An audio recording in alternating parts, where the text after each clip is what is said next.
What is up, everyone? Welcome to TCR Live. I am joined by my good friends, Aarron Van Buren, Kyler Burd. Guys, it's been a while. How the heck are you guys? I'm good. Just a lot of stuff in life's been looking up, and I'm just happy to be on such a prestigious panel of Cardinals knowledge.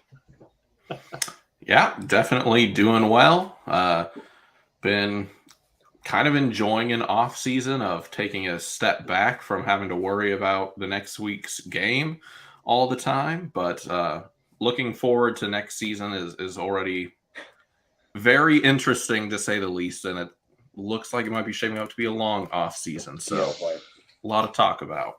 Yes. Now, Kyler, I have it on good authority that you have scrubbed all references to Raising Zona from your social media. Is that correct? At this moment, I have no comment on my Instagram scrub, but my agent will be reaching out to the appropriate people. Duly noted. Well, let me say hey to some of the folks that are in the chat. We got Lennon Wolf. Members. Yes, the legend Lennon Wolf.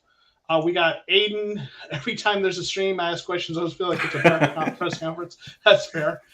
We've got Mark Jackson, Mr. Reliable. Thank you for being here. We have JP. Yo, what is up? Any clue who our new D-line coach will be? Don't know, but maybe, I don't know, maybe y'all have some thoughts.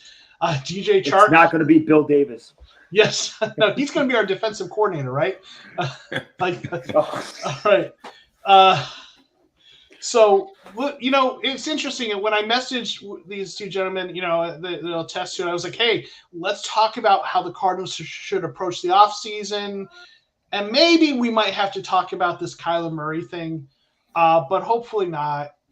And as the story has grown and exploded and become a monster of a story, we've kind of shifted to where that's what we're going to talk about tonight. And I know that's what a lot of you all want to talk about. We'll do Q&A with whatever y'all want to talk about. We are pretty set. We're going to get out of here in an hour because there's a Suns game on. I know many of you want to watch it. I want to watch it too. So we're going to time this. And I know I'm notorious for going with the really long streams, but we're going to get out of here in an hour. So we're going to jump right into it. So the first question we're going to ask, what's going on with Kyler? Not this Kyler. Here. Not me. I'm never good with this. Not that Kyler. We're not good at all. Yeah. No more points. I can't do the coordination. But Kyler Murray, everyone knows the reports about scrubbing, his social media.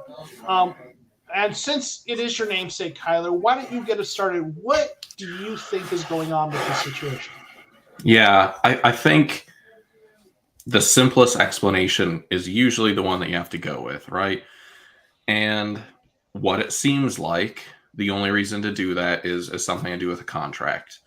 That's just, it's kind of an MO that we've seen with athletes in the past few years. I think Chandler Jones did it last offseason, right? Yep. So it's just an action that athletes go through now when they're trying to make a point to a team that, they would rather not be on that team than not have the contract that they want. That's the most likely explanation. I know some other people were hoping that it was just like Kyler Murray's social media team sort of doing a rebrand, so they want a fresh, new everything. But if that was the case, then they would have come back with comments and said, hey, guys, nothing to worry about. Or I'm sure his team has been reached out to so many times since this has become a big national story. And since they haven't quashed those rumors, then you have to believe it's a contract thing, that Kyler Murray wants the Josh Allen treatment, that Josh Allen got a massive contract after his third season. Now Kyler Murray's third season, he wants the same sort of treatment. And I think that's just what you have to go with. Well, and then the other thing is, in regards to that Josh Allen treatment, is that but I believe Josh Allen won a playoff game in his third year. Josh Allen took them to the AFC Championship game in his third season. So, yeah, that's why that contract got there. And when you take the Buffalo Bills to the AFC Championship after, for the first time since the 90s, since you and I were pretty much born. Sorry to date you there, TCR. Did not try to do it. But, when you take the Bills all the way to that level, you're going to get that kind of money. Yeah. And Allen has never stopped running the ball. He's never been afraid to run the ball. And of course, the differences in a frame and, and the physiological gifts that everyone has, it doesn't specifically choose one person. It's just so random. And, I've seen stuff like, Kyler, lost his edge, the moment he became scared to run, while he also, became less of the offense when he decided to take himself, he didn't want to be running anymore. So I also think with the contract negotiations that if Cliff goes, Kyler goes, because I heard that they both have the same agent, and there could be something with that. Yeah. They do have the same agent. Yeah, and I think that could be part of it. Yeah, I know for me when this first happened, when I first saw the report, my initial response was, okay, I think this is much ado about nothing. It's possible there's something there, but until I hear something substantive from a source that has information, I'm not going to go reading into it like everyone else did. And you still haven't heard anything other than speculations, but there was one thing I heard that you all heard too that was loud and clear, and that was no comment. Right? Yeah. When the agent said no comment, although we didn't hear it, but it was reported that the agent was asked and said no comment. And if there was nothing going on, the agent's going to say, no, everyone's happy, everyone's fine, this is whatever. You don't say no comment in that situation unless you are leveraging, right? So it's leveraging, right? That's the most likely, and I leave open the possibilities. I mean, Aiden posed this comment that, when D-Hop was asked, he said something about, New Jersey uniform. Maybe. But when you start putting the pieces together, as you, I think you were talking about this, Kylo, this is the new normal for contract negotiations and leveraging. I will say, I know a lot of people have criticized Kyler Murray for this. I don't personally have any negative. I'm not critical of this move. I know some people were saying, well, it's immature. I'm like, this is the new normal. Players and their agents have always taken certain steps to posture themselves and position themselves for maximum leverage in contract negotiations. This is a new era where social media and the player as a brand matters, and that's part of the leveraging, right? And what's happened is it has put pressure on the organization to excuse the term, poo or get off the pot, right? They either need to pay Kyler or move on. So, as much as Kyler's maybe getting some of the negative press, it's also putting pressure on the organization. So I think that's probably what it was. And I was listening to, I saw a clip. It was Albert Breer on Rich Eisen show, and he connected all these dots. Yep, I was looking at the same one. Yeah, you saw the same one. The same agents, everything that's going on with the off season, or the way everything ended. It seems like what's going on is Kyler and Cliff are connected not only because they have a strong connection in terms of Cliff drafted Kyler. Cliff wanted Kyler here. They that he's the right quarterback for the right system. All those connections. There's also someone's having a party. There are people back there. Yeah, I'm sorry, guys. That's all right. So there's all those connections that those two are very much tied together, not only based on the system, their relationship, their history, but their agent. And it seems like maybe what's going on here is Kyler's leveraging for a new contract, but he's also leveraging for more security for Cliff, probably, because the agent's probably coordinating that. That's what I suspect. right? That it's posturing on both fronts. And and if Cliff were gone, and the way that the way the system is catered to Kyler, maybe it's not, that could be bad for Kyler if Cliff is gone, as much as people are critical of Cliff. So it does feel like it's like you guys said, it's something contract wise, and it's something he's posturing. And Chaser Alec is asking, what do you think they should pay? And that kind of leads into, Jose saying sounds fun. Sounds like there's a party there. I guess it is. Yeah. So what do you think they should? And that leads into my next comment, or my next topic was, what should the Cardinals do about Kyler Murray? What should they do about the situation? Should they extend him? If so, how much? Should they trade him? Aarron, we'll let you get started because Kyler started last time. And also, I know you published something on Raising Zona. Shout out. If you guys aren't following these guys, they both write at Raising Zona. And I'm going to put your social media. Actually, I did put your social media in the description. I think it's already there. So make sure you follow these two guys and their YouTube channel. But what do you think the Cardinals should do about Kyler's situation? So the question was proposed to me, would, from my site expert, Adam Patrick, should the Cardinals trade Kyler Murray? And looking into it as of right now, nobody thinks Cliff Kingsbury's job is secure. And so, as crazy as the way that Kyler Murray entered the league with the Cardinals spending another first-round pick on the quarterback for the second year in a row, he could also leave this team very quickly, almost the same way he came in. And it could be a trade. And the Cardinals need to maximize, if they want to do this, they need to maximize this and get it done quickly. May 2nd is the deadline to exercise a fifth-year option for all first-round rookies from the 2019 class. And because Murray has made 2 Pro Bowls, that would put his fifth-year option at $28.5 million. Now, I know what a lot of people are going to say is just like, well, that's so much money. But I'm like, but also on the same hand, why would you give over $100+ million to a quarterback who has not finished the season hot at all, who has not won a playoff game yet, and hasn't even stayed healthy for an entire season?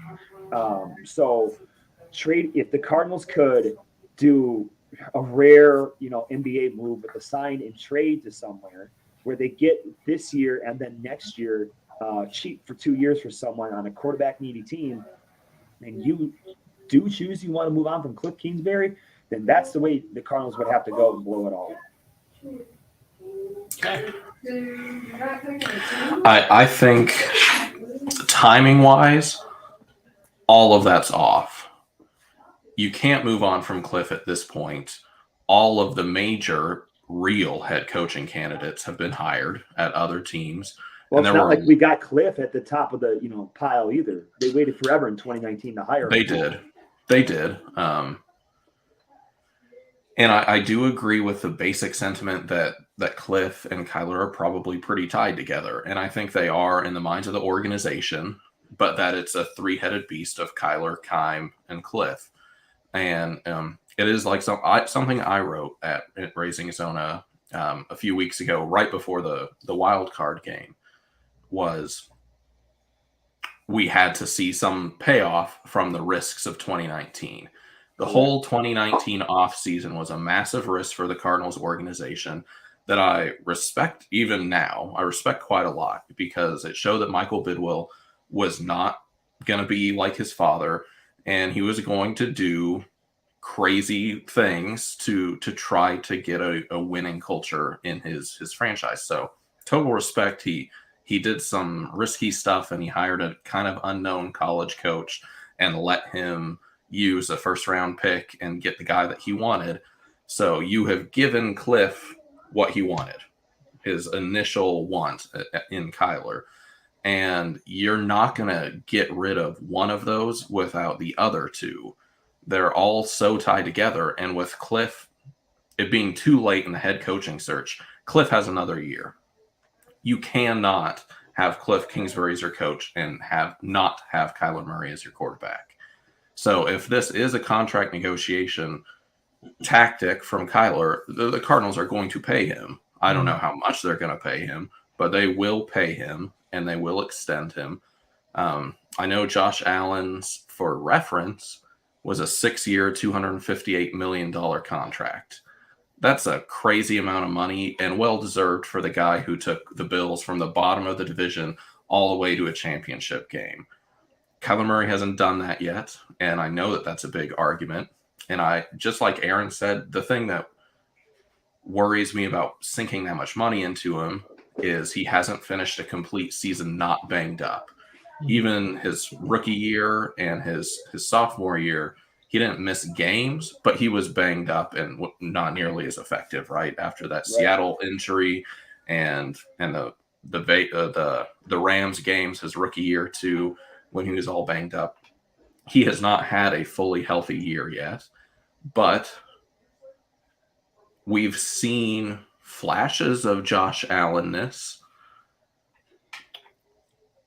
All I know, regardless of how I personally feel about how Kyler's handling the situation, because I really don't enjoy these new negotiating tactics, the Cardinals are going to pay him. I know that much.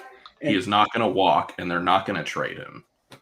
Real quick, I just want to respond to the comment that you have put up on the screen. I'm pretty sure that first playoff game that Mr. Mono here is referencing is the game they lost to the Texans. And that game, I'm pretty sure, went to overtime. If it wasn't for Deshaun Watson making a miracle play, the Bills would have won that game. That is not a bad loss. I just want to put that out there. Yeah, I will say, I think when it comes to, and just on that kind of point, when a lot of people talk about, well, he hasn't won a playoff game yet, and he hasn't won this and that, and there's a history of quarterbacks who weren't good in the playoffs until they were good, that didn't win a Super Bowl until they won a Super Bowl. Yeah. And I'm not saying Kyler is as good as these guys, but like John Elway had this forever. Yeah, couldn't get there and win the big game, and late in his career he won one. I'm not trying to say Kyler is, but I'm saying is their what sometimes seems to happen is we have a disappointing end of the season, and Kyler has a horrible game. The Cardinals have a horrible game, and we think he can't win the big game because of that game. And even the best quarterbacks have had bad games, So I don't let that kind of shape the future forever, if that makes sense. I see that, Joseph, and I really respect your point, but he had a QBR of 8 in that Rams game. Ryan Lindley, I'm pretty sure, had a better QBR in the Panthers game, but we thought that was the worst offense we had ever seen. We all know what happened, and I'm not going to go back and rehash that. But when it's really on the line, when has Kyler Murray ever really delivered? Minus the Hail Mary, because that was literally a miracle. I don't agree. Why did Murray throw so many interceptions in the 2020 game against the Dolphins? Why did Murray not complete the pass to Christian Kirk against the Patriots? Why can't Kyler Murray communicate to AJ Green against the Packers to keep us undefeated? Everything just boils over here after a while. And I was watching Undisputed with Shannon Sharp and Skip Bayless, and everybody loves Skip Bayless. But this is the one time that I thought this show was an actual revelation. The Cardinals, what more does Kyler Murray need? You got a coach, okay? You got the coach you wanted. You got Zach Ertz, J.J. Watt. He got you DeAndre Hopkins. Your general manager fleeced in one of the greatest trades of all time. Got you DeAndre Hopkins and a bunch of other pieces around you in your desired offense. You got to go out there and do it. Well, he needs those guys healthy. They weren't all, but a lot of those guys weren't healthy. When they were healthy, what were they? Look at what they were doing when they were healthy, though. Correct, but good players and teams and coaches overcome and adapt to the stresses that are placed on them. See, that's on time, in my opinion, though, because I think their depth is lacking. And I think that's what, in fact, if you ask me which of the 3 guys should be gone first, it's Keim. And I'm not advocating for firing him, but he's done great on the trades. And I like some of the free agent pickups. but the draft later rounds, like he has really struggled, and it's hurt them. It's when those guys get injured, they don't have the guys in the depth who they've developed, those fifth rounders who can step in and play well. So I mean, listen, I know Kyler really sunk up that playoff game. Don't get me wrong, but like, you ask, when's he come through? Like, I just remember thinking at so many games this season where I'm watching it, it's like when the offense was working, the players are right. Like the Cardinals need to get down and score a drive, and Kyler makes the plays and they do it. And so there's 11 wins, and maybe it's only 9 of those wins because a couple of them were a little ugly. But there's like 9 games where he made that thing go. I mean, so I'm a believer in Kyler. I think he's not perfect, but when you look at the kinds of plays he can make, there are plays he can make that no other quarterback can make. The combination of running and throwing. I've said this before. Lamar Jackson can make the runs. Pat Mahomes can make the throws. Neither of them can do both of those the way that Kyler can combined. Mahomes has a better arm, but Kyler has a really good arm. Jackson has a decent arm, but it's not Kyler. So that's how I look at it, at least. But I get it, But so, and let me just hit on a couple comments in here. But I want to give you all a chance to get in on the conversation too. What we were just talking about. Jonah, this is actually a good friend of mine, Mike. This is his son Jonah. So what's up, Jonah? Glad you're here. I think Kyler, he's better coaching somebody that'll tell you messes up. He's seen soft. Maybe. I mean, I think there's just some really. I think. Yeah, we've talked about this a lot. I think they need to get some depth. I think Cliff needs to get some things better. But let's see. I saw this earlier. Mr. Mono said, didn't K2 fail to recruit K1 in college? Are we sure that? Personally, I don't think that. We're looking at it through hindsight, because at the time, Kyler didn't know Cliff would be his future NFL coach. Yeah, Kyler. There are a lot of coaches that failed to recruit Kyler, and he picked A&M. A&M's a great place to go for quarterback. I don't think that means anything. That's my opinion. I don't know if you guys want to add to that. I don't think so either, because as someone from East New Mexico and now live in West Texas, Lubbock, Texas is not an easy place to recruit people to.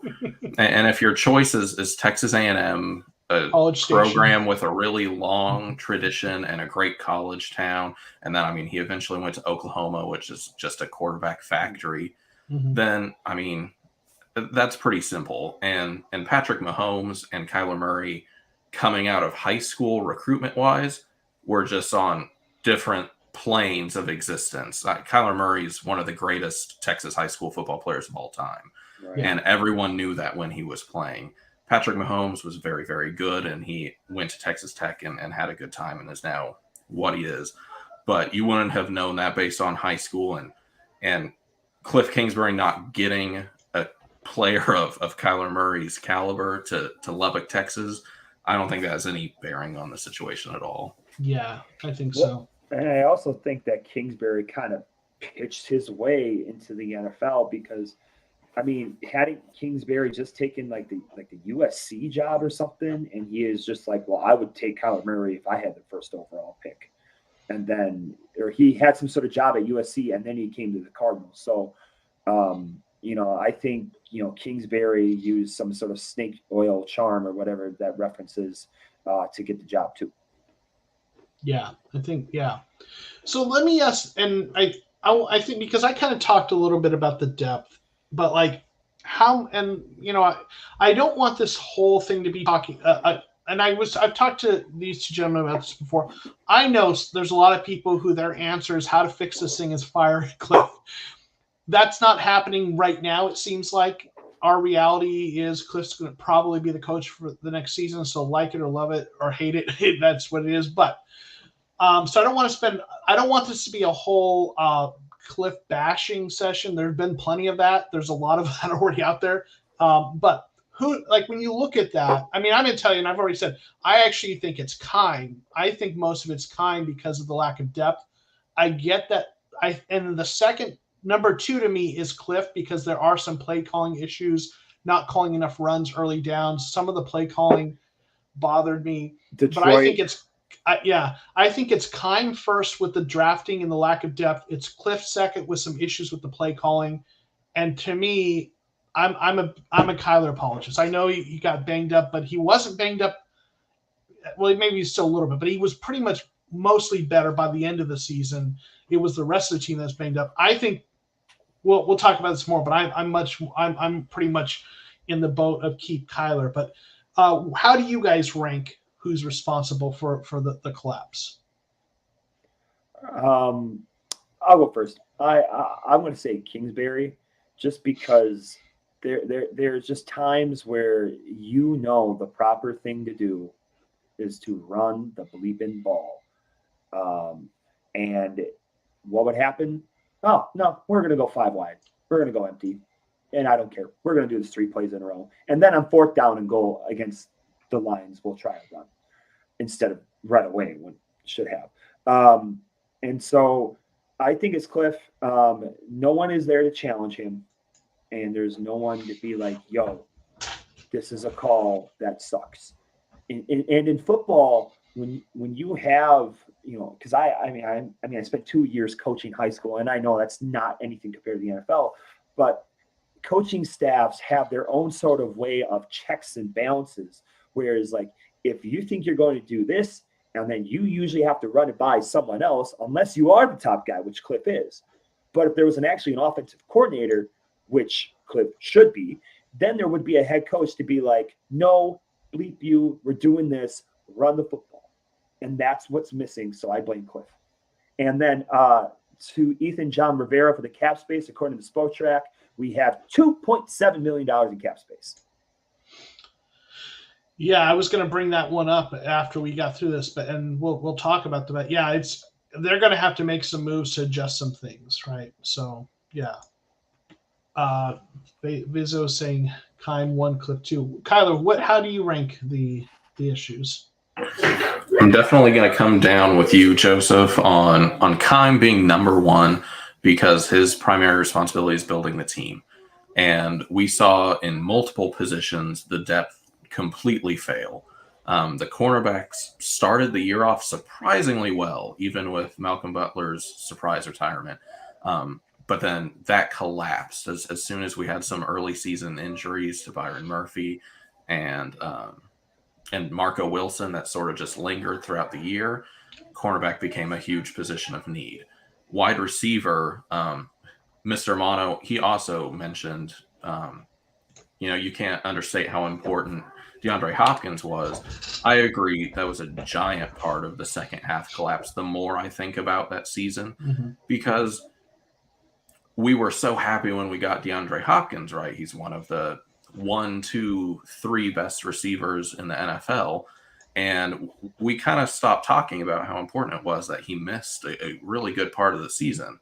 I mean, the Green Bay Packers, if they had lost Devontae Adams, would not have ended the season the way that they did. They would. So it was a giant part of it. And the roster of wide receiver after DeAndre Hopkins was, is iffy. AJ Green and aging AJ Green is your number 1 guy. So I'm going to go with Kime because he built that team. Cliff shares responsibility. Kyler shares responsibility. Every position group shares responsibility. Someone else mentioned in the playoff game the O-line was garbage and Kyler wasn't getting any protection. Were the worst. Sure, that's absolutely true. So at different stages throughout that second half collapse in the wild card game, it was just a different position. And if an entire organization is imploding like that, that's a general manager's fault. He built the team. Well, and then also, to go on John Dunn's comment right there, yes, the Rams have the perfect defense. They have great players on the line. They actually invest in their trenches. But also, the Cardinals' offense matched up so perfectly for the Rams to destroy. There were never any 2 tight end sets after Max Williams got hurt. there were never any sort of jumbo or heavy packages that could give Kyler some time. And Kyler's so skittish that he bails from a clean pocket about 55% of the time. Yeah. The whole thing about Hopkins, and I think that's a great point Mr. Mono makes, and that you kind of built on that, Kyler. And I know in my thinking, when I look back at, how I didn't think I underestimated how big the Hopkins injury was. And the big part of the reason I underestimated that, and I know, is because one of the things I talked about all season, earlier in the season, was that the Cardinals were spreading the ball out more than they ever had before. Right. I mean, I did a video early in the season, like 4 or 5 weeks in, like, this team is different. And what I talked about, one of the things I talked about, is how in the previous season, DeAndre Hopkins had this huge share of the targets, right? His target share was massive. Right. And this year it was less, but they were getting everyone involved and the offense was working very well. So my thinking on that was, well, that's what they're doing. So if they're not throwing it to Hopkins as much, so if they miss him, it sucks, but they're spreading it out, so it's okay.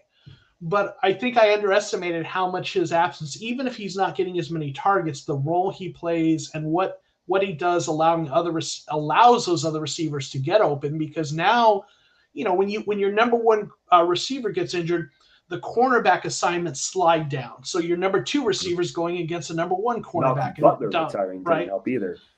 Yeah, so I think that's a great point, that we underestimated how important that was. Absolutely. And what it did, right? And and talking about him getting hurt. Well, I think one of the greatest things that a great number 1 wide receiver does is it makes everyone else look better. Mm-hmm. And D-Hop was doing that very, very well throughout the first half of the season. And like you said, Kyler Murray was spreading the ball out really well. AJ Green was looking great. Christian Kirk was looking good. Rondale Moore had some big games. And as soon as you shift that assignment, that cornerback assignment, when your big time number 1 goes down, whole offense changes. Mm-hmm. But Cliff did not properly adapt to that and switch to a running type game that he had in the second half of 2019 when Kenyon Drake had a great second half of the season. He could have shifted to an offense like that, and he didn't. And that's a coaching failure. I love that point. I love that. Yeah, and let me just say hey to a few people like David Penn. I feel like Cardinals were dominating first half of the season with physical play, but they got away from the second half of the season. Yeah, maybe. I mean, I feel like it was. I don't know. I don't know that they were playing that physically. Compared that there was a difference in physicality, in my opinion, at least, as much as it was difference in the injuries. I mean, I don't know. I mean, maybe I'm wrong, but I don't know that it felt like they were running more earlier in the season. I just think it goes to show you that how good Bruce Arians was, because even in 2013 with Drew Stanton and Ryan Lindley, I mean, Drew Stanton went 5-3 over the last couple of weeks of the season to at least get us to a playoff game. And Kingsbury can't overcome this with a almost better roster, if not the same. Sorry, Colin. Oh, no, it's okay. I think the greater physicality was more noticeable on the defensive side of the ball. Yeah. After J.J. Watt went down, noticeable decline in physicality. Especially the D-line. But I don't think that's a coaching thing as much as it is a personnel thing, I guess. It is, and maybe that's the middle ground here between what I was thinking. What I guess when I think physical play, like I don't think they were like a smash mouth team and then stopped being that. Maybe the players were less physical, but that's because they were less physical players that they had to work with at that point. I don't think the offense was ever particularly physical. The only one that I can think of immediately and point to is James Conner, who would thrive in a super physical, a hyper physical type of offense. I guess you would have to put Max Williams there before he got hurt. Yeah. Because he had that career day against Minnesota, yes? He had some great games. Yeah.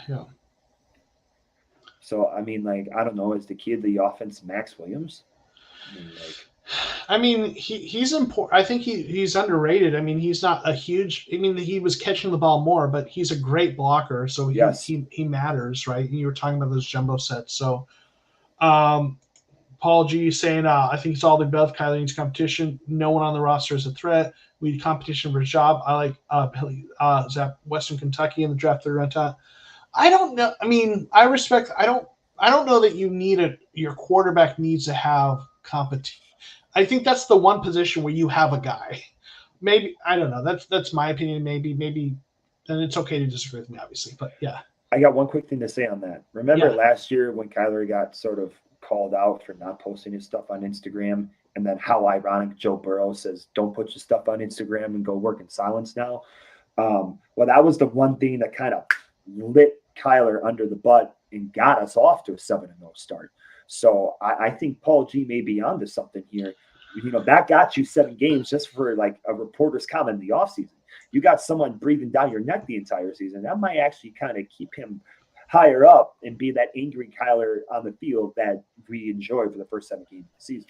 So I think there might be a culture problem with doing stuff like that, though, because you have a quarterback, he's supposed to be your leader, and we can have debates, and people do all the time about Kyler Murray's leadership style, and some of those points are valid, I think. But other positions can see that, and I don't know that builds a great culture, that you have a number 1 quarterback, rookie of the year, who's won awards. He's obviously, when he's playing at his best, he's an elite quarterback. And then you bring in a 3rd-round quarterback to compete with him, like a Heisman winning, rookie of the year winning number 1 pick that you invested heavily in. That just doesn't make sense to me to build that type of culture when you're supposed to say, he is our undeniable leader on the offense. Listen to the quarterback. I see you that, but I'll also raise you.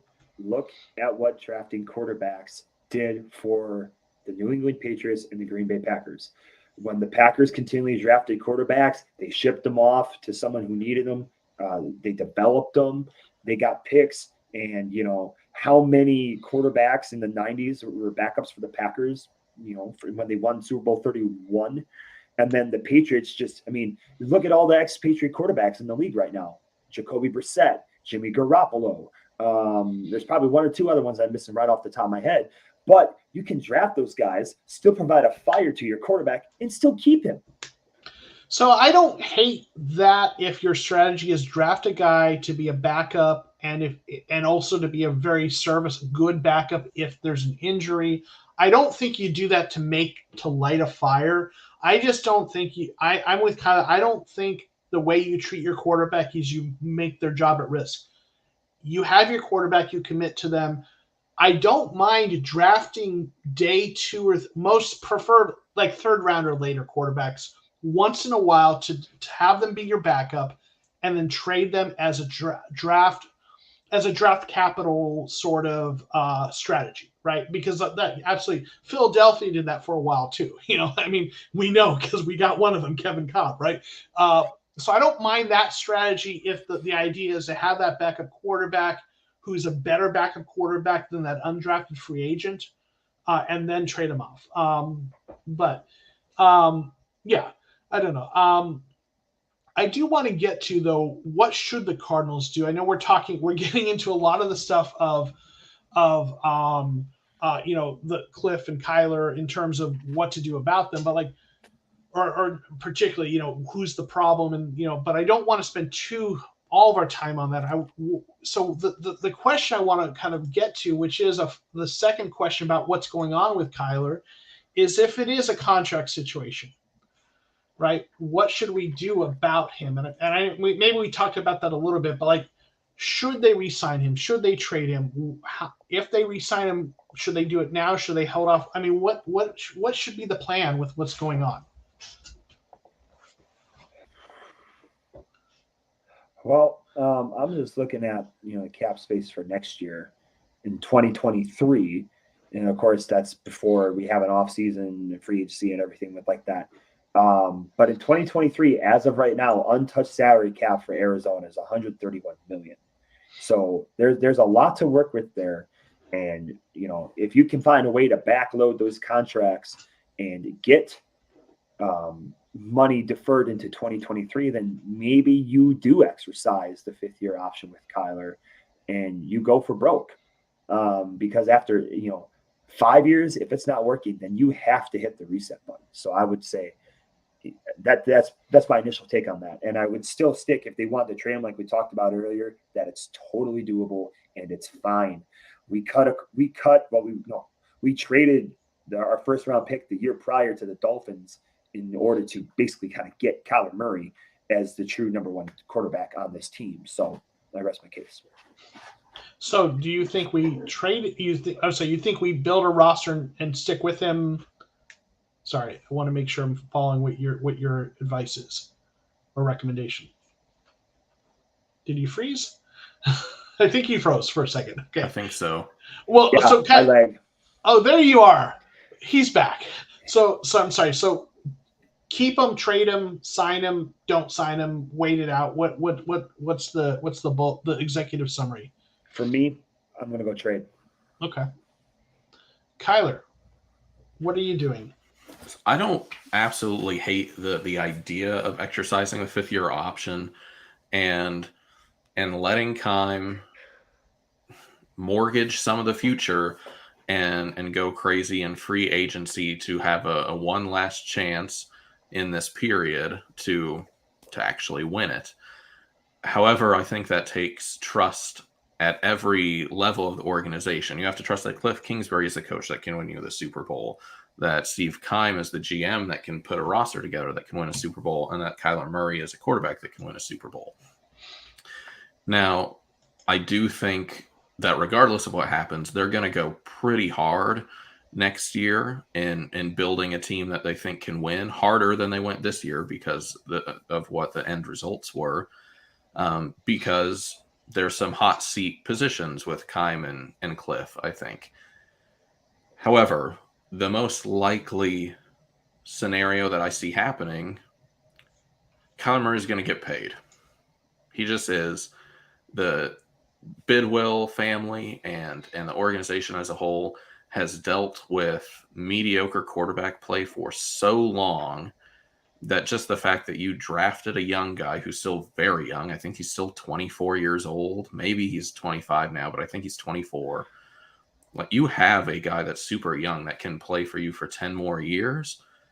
And that's a guy that you drafted in-house and you didn't go get on the very, very end part of his career that turned out to be okay for 4 or 5 years, like Kurt Warner and Carson Palmer. You're going to pay him. You just are. That's what the organization is going to do. I don't know how much it's going to be. I know that Kyler is going to look towards the Josh Allen example and the Dak Prescott $40 million a year example. And we've all seen on Twitter that the NFL rumors page saying 50 to 55. That's absolutely ridiculous and is never going to happen. Yeah, I think the source from that was not a legit account. Is a parody account or something like that, I think. I didn't want to bring it up just for that reason.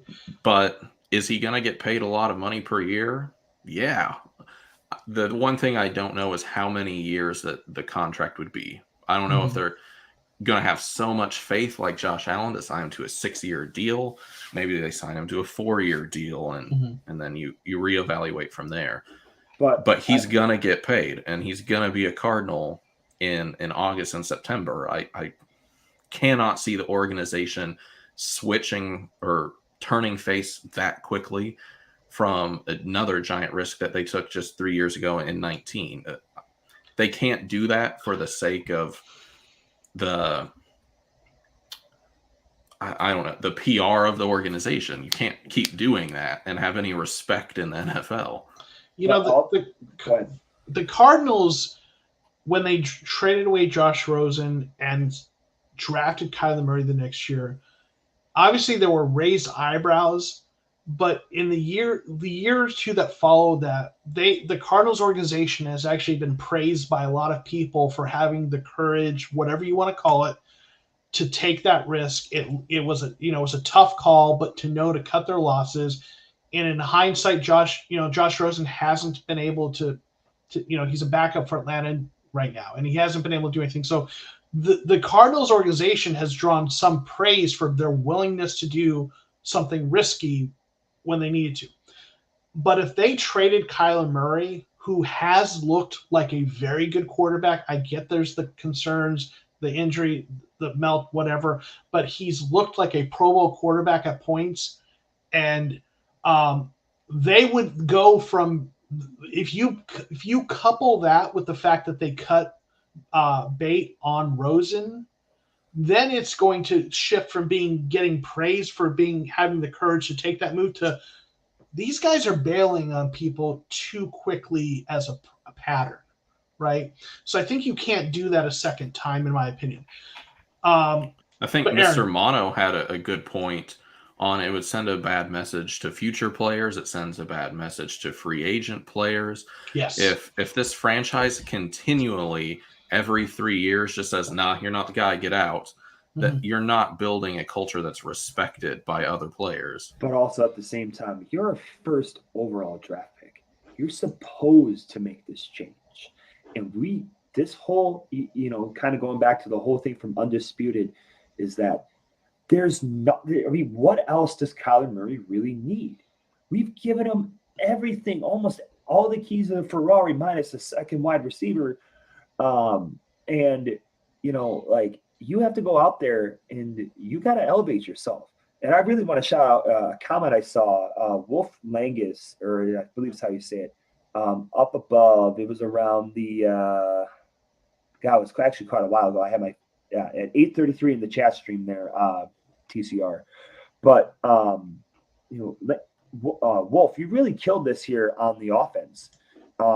It's built around running pre-snap reads. And we all know a pre-snap read in the NFL is as good as fool's gold. So, and it's a college offense that has not adapted. So I just don't know where you can use this college offense anymore. You got to get it to an NFL. You got to get Kyler Murray under center. If it's 4th and 1, you have to get your franchise quarterback to sneak the football.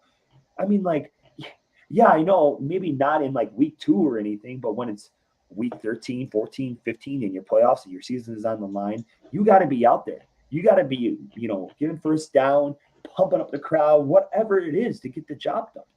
And I had another point too, but it just kind of lost me with that, but I really just wanted to highlight that comment. Yeah, and like I said, though, Cliff needs to fix some things. But at this point, he's going to be our coach for the next year. So, I don't disagree with those things being a problem, but what are you going to do about it right now, right? He had 6 rushing yards in the game in the playoff game.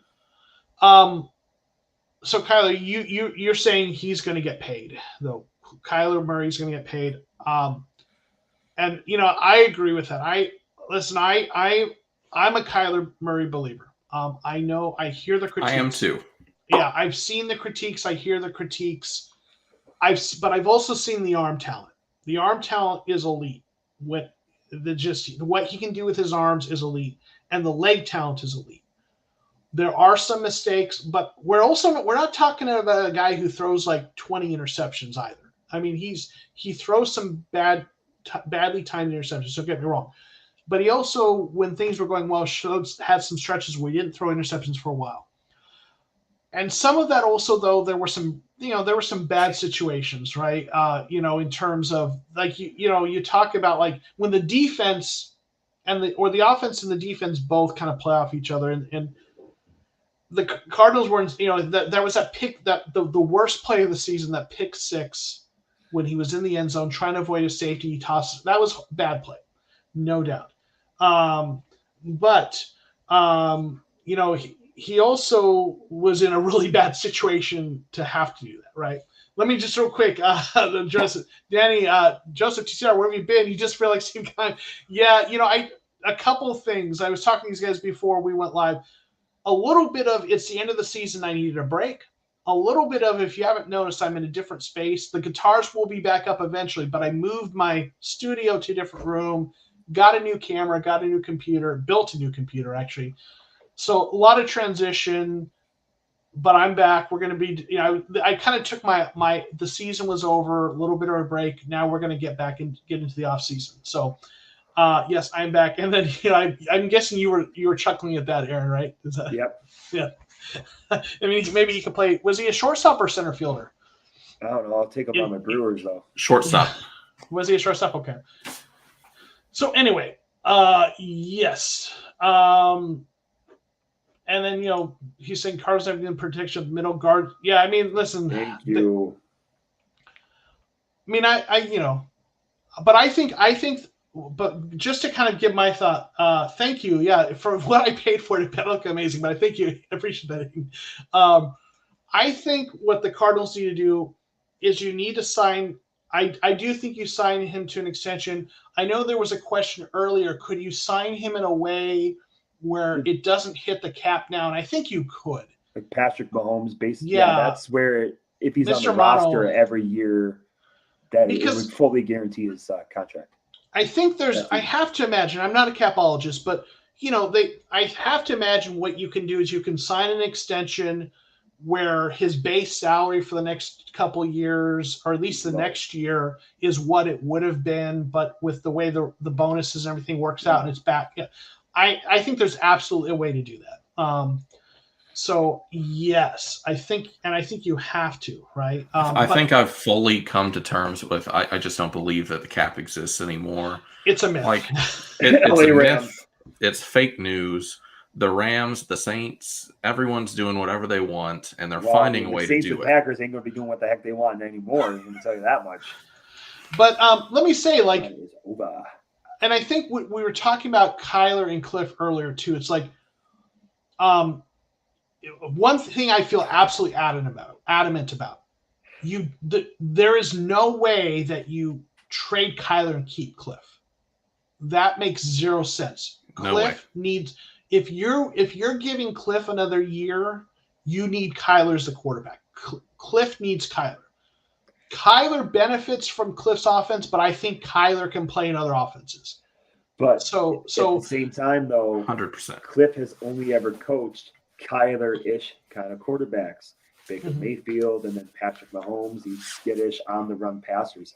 How about just give him a pocket passer who can actually chuck a ball 60 yards from inside the pocket, and let's see what happens. Well, but here's where I'm going to – it's not about the scheme. I'm not saying Cliff isn't capable of playing with a different coaching a different kind of quarterback. Here's what I'm saying. If we're keeping Cliff, which it seems like we are, this next season is a make or break season. Oh. So if you're keeping Cliff for one more year, you don't bring in a different quarterback or saddle him with a lesser quarterback, right? So if you're trading Kyler, you're either starting a lesser quarterback who you get on free agent, or you're bringing in a rookie, right? So if you trade away Kyler and keep Cliff, you are putting Cliff in a situation where his make or break season, he's having to do it with a bridge quarterback or a rookie quarterback. So if if you're trading Kyler Murray, you better fire Cliff and do a full reset. That's my opinion. Now, Joseph, sorry. Go ahead. No, I think you're right. I'm not very familiar with math. I was not very good at it in high school, but I do remember something along the lines of like every square is a rectangle, but not every rectangle is a square. Maybe I messed that up. But by definition, it's something along those lines. Okay. Kyler Murray could win football games with a lot of different coaches. I'm not sure that Cliff Kingsbury can win NFL games without Kyler Murray. I think he needs a Kyler Murray type quarterback. Yeah, but how many Kyler Murrays are there in the league? Mm-hmm. Lamar Jackson, Patrick Mahomes, kind of, but no one, like you kind of said earlier, no one has the complete combination of Kyler Murray. He's a very unique quarterback right now. And the new generation of quarterbacks are going to be more along the lines of Kyler Murray because of what it can do to stretch defense. I cannot see Cliff succeeding without him. Kyler could theoretically go to another team and be very successful. And then Cardinals fans who are upset right now after an 11-win season are going to really hate themselves if Kyler Murray goes and wins a Super Bowl somewhere else. My thing is this, and I know, and you did get that math part right. Shout out to David for giving that. This bump for sure. But my thing is just, and I know it's only 1 year, but I'm like, you've had DeAndre Hopkins for 2 years, and you have one playoff appearance no playoff wins, and somebody needed to help you get in. The Vikings losing to the Rams helped get you in or something like that. It's just the optics of it all. And if all of these gifts and shiny toys are not going to be enough to elevate Kyler Murray, then what are we wasting our time for? That's what I'm going to leave with.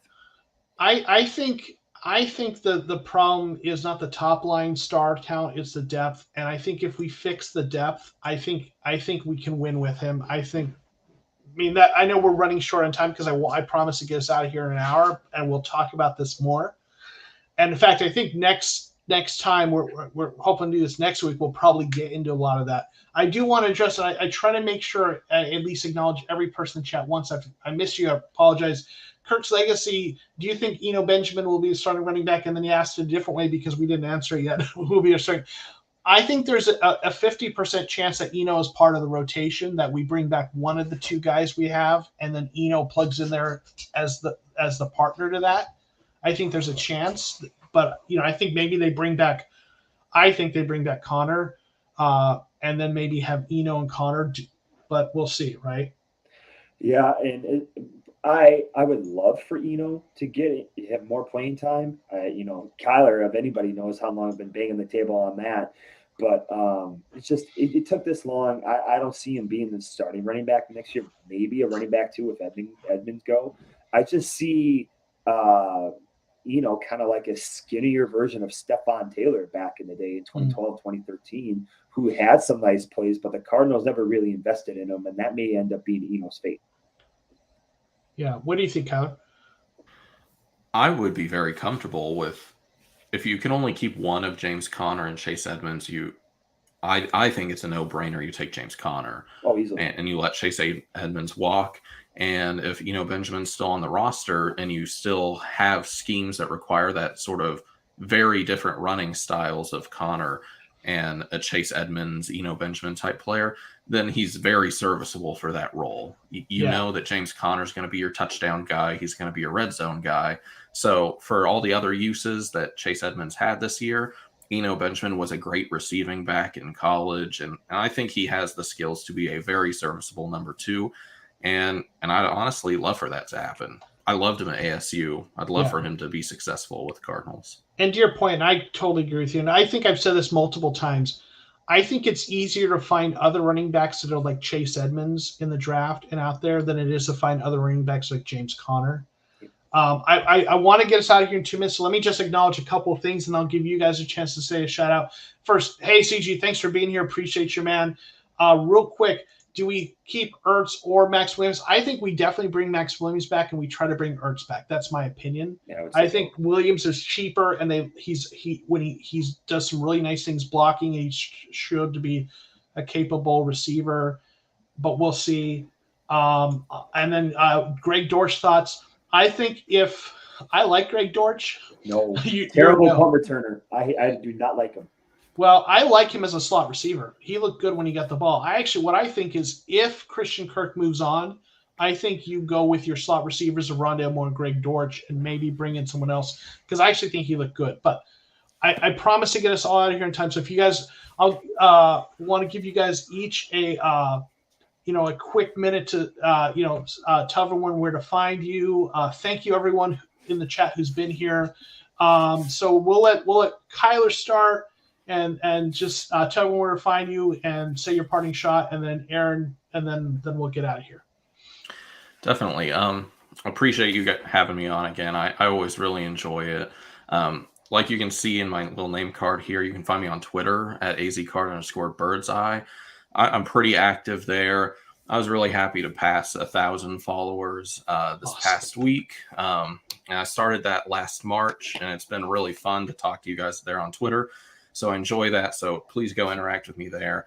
Aarron and I do have a YouTube channel as well, and you can see that in the description below.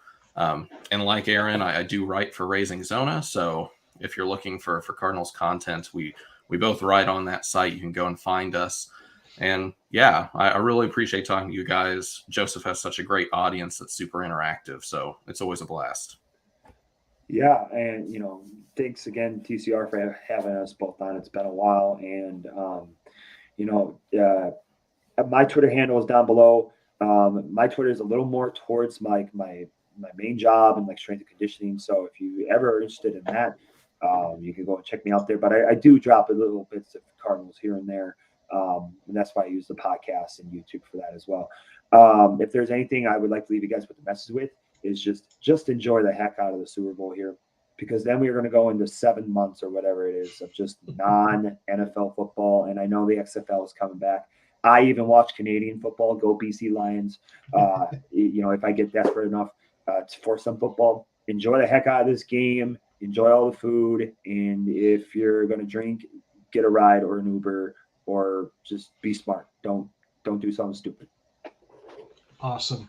Well, thank you guys. Appreciate you both. I always enjoy hanging out with you guys. There's a reason I invite you on here regularly. And we're hoping to do this regularly, have you guys on here every week if you're available. So we'll get through the off season, start digging into some questions like about free agency and draft and things as we get going. But thank you all for being here in the chat. I just really appreciate all. Yeah, great comments, great questions. I apologize that I couldn't get to everyone's comments or questions, but I try to acknowledge everyone at least once. And then I'm gonna apologize for one thing here. I always try to acknowledge my channel members. I know there's at least 1 or 2 new channel members that aren't on this banner, so I apologize for that. If you're not on there, I'm going to update this, but I want to acknowledge the folks, the channel members. I know there's a couple new folks who just joined. I apologize your name's not on there. I promise next time I do a stream, your names will be on there. But I appreciate the support. We talked about I got my new camera, my new computer. The support that you guys have done to help build the channel and supporting, that's helped pay for this too. So I try to invest back into the channel to make better quality content for you guys. So I thank you so much. And my guests, you guys are great. Thank you guys. We will see you all next time. And go Suns. And they're playing some other team. I don't know who it is. Some scrubs. Fear the deer, baby. I'm from Wisconsin, so don't give me crap. Yes. All right. We're going to end the stream. We'll talk to y'all later. Peace.